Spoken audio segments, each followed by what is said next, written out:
بسم الله الرحمن الرحیم. ډاکټر فرید ستوری یم، د اطفالو داخله ناروغیو متخصص یم.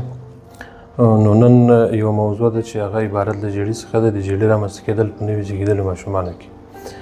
اول لازم ژیړي ته تعریفوو چې ژړی وایي څه ده.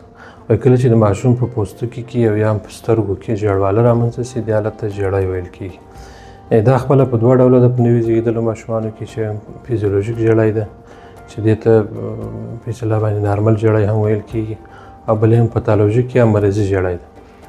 فیزیولوژیک ژړی هغه ژیړي ته ویل کېږي کله چې ماشوم وزېږي 40 ساعته له زېږون څخه وروسته په ماشوم کې ژړی رامنځته کېږي، دې حالت ته فیزیولوژیک ژړی ویل کېږي، چې دا خپله خاص تداوي ته ضرورت نه لري.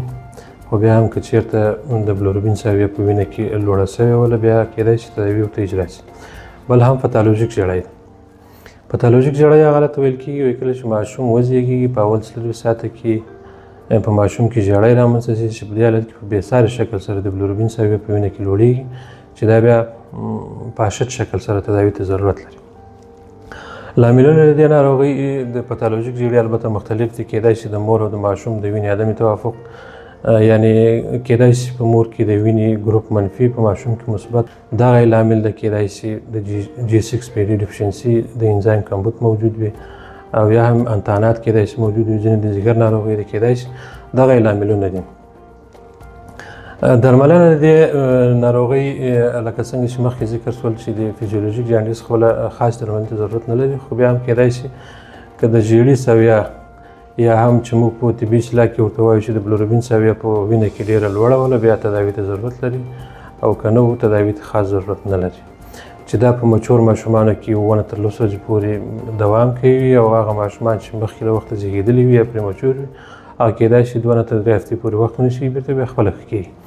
راځو پاتالوژیک ژیړي ته. پاتالوژیک ژړی وایي هغه حالت ته ویل کېږي کله چې ماشوم وزېږي په اول 40 ساعته کې په ماشوم کې ژړی رامنځته شي، دې حالت ته پاتالوژیک ژړی ویل کېږي، چې دا بیا خپله خاص تداوي ته ضرورت لري، چې هغه تداوي عبارت له فوډ تراپي څخه ده او له بلډ اکسچینج یا د وینې بدلېدلو څخه ده، چې موږ خوشبختانه د لې په خپله په شفخانه کې هم دغه پروسیجرونه کولی شو، او ماشومانو ته مو هم کړي هم دي. نو دا ناروغۍ وایي که چېرته په وخت سره تداوي نه شي، کېدای شي ځینې تاوانونه رامنځته کړي، چې هغه یو ناروغۍ د کرنیکټیرس ورته ویل کېږي، چې دا یو دایمي عصبي معیوبیت ورکوي. انځار هم په دغه شکل دی. وایي که چېرته ماشوم په وخت سره تداوي شي، امکان دی ولري چې ماشوم نورمال ژوند ولري، او که چېرته په وخت سره تداوي ونه شي، کېدای شي یو عصبي دایمي معیوبیت رامنځته کړي. مننه.